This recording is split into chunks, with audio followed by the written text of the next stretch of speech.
Tidak ada sesuatu yang kita sembunyi. Saya bukan orang PKI yang perlu ditakuti, ya, atau saya mengajak orang untuk kafir. Ya. Kita mengajak kalau Allah, kalau Rasul. Ceramah saya semua hampir 600 judul ada di YouTube, bisa ditonton sama semua orang, bisa dinilai.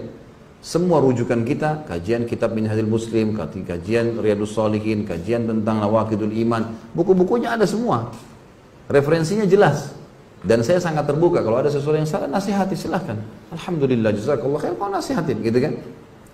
Tapi rupanya tidak tahu surat itu dari mana, tidak ada kop suratnya, tiba-tiba main mengancam. Ini semua hal yang sama sekali jauh dari adab kaum muslimin. Ya. Di Indonesia, teman-teman yang tanda tangan di situ, mengatasnamakan, gitu kan, mengatasnamakan lembaga-lembaga mereka, masa kalau Natal jaga gereja? Hah?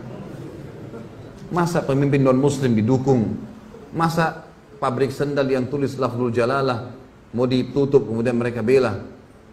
Syiah buat acara dibela, ya. Ahmadiyah dan seterusnya aliran sesat banyak. Ahli sunnah wal jamaah ditahan. Dan apa haknya secara hukum pemerintahan, apa haknya gitu? Tidak ada hak syar'i. Kalau yang tahan mungkin aparat pemerintah resmi, militer pemerintah mungkin. Ini enggak sama sekali. Dari mana ini? Gitu kan? Tapi saya lihat subhanallah pada saat itu sudah terlalu banyak ya. Itu kemarin masa yang datang untuk hadir taklim saja, kalau dihitung-hitung bisa 10.000 kali lebih. Ya.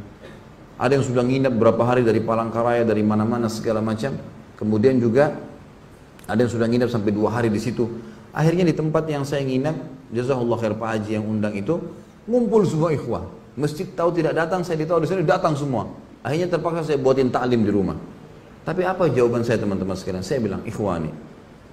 Dan itu betul juga ada akhwat. Kita harus tahu satu hal. Tidak ada dalam agama itu tidak ada cobaan. Ada cobaan. Dalam dakwah ada cobaan, dalam makan ada cobaan. Ada cobaan. Kita anggap ini ada saudara-saudara kita muslim yang tidak ngerti apa-apa tentang keadaan. Belum kenal saya, belum tahu, main langsung vonis. Apalagi ditulis Khalid Basalamah pemecah umat ini. Apa yang pemecah umat? Apa yang saya pecahin? Hah? Kalau saya disuruh pecahin telurnya mungkin iya saya pecahin telurnya supaya makan gitu. Nah, apa yang dipecahin gitu? Ya.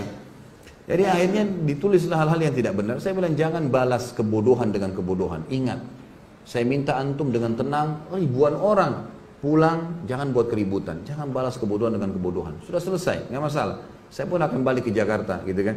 Jangan jadikan sebagai sebuah masalah. Ini cobaan. Nabi SAW bahkan dilempari batu di kota Taif. Gitu.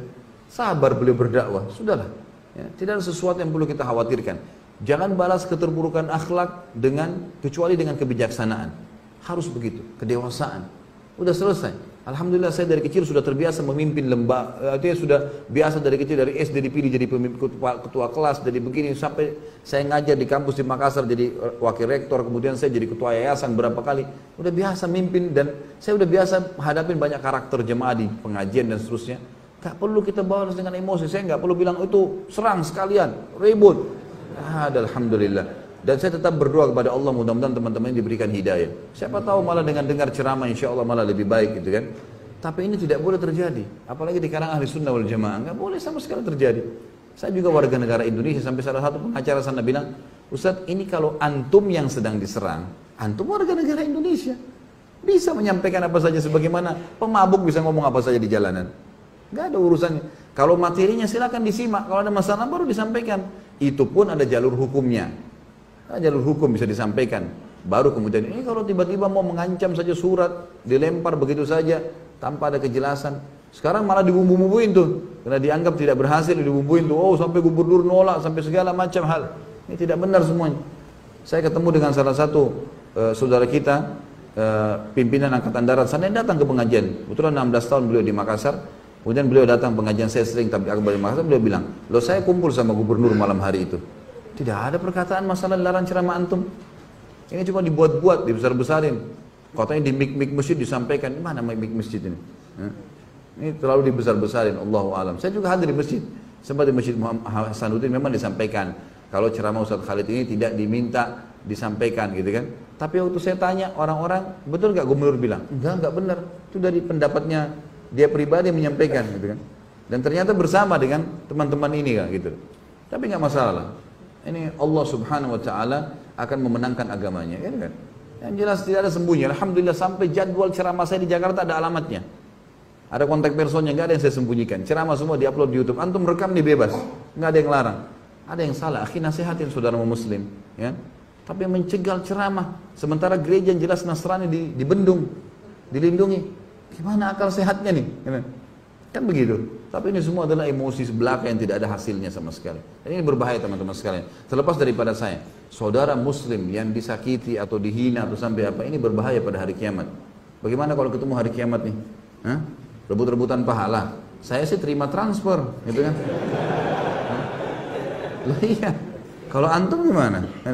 Tidak ngerti, tidak kenal, kan gitu masalah. Kecuali sempat minta maaf, silakan. Dan ingat dalam Islam, kalau kita memaafkan saudara muslim kita yang sedang berbuat salah, kita dapat pahala. Tapi dia belum lepas dari hukuman sampai dia minta maaf. Garis bawah itu ya. Makanya dalam Islam kalau ada yang ghibah, ada yang fitnah kita maafin, itu sudah pahala buat kita. Itu perintah agama.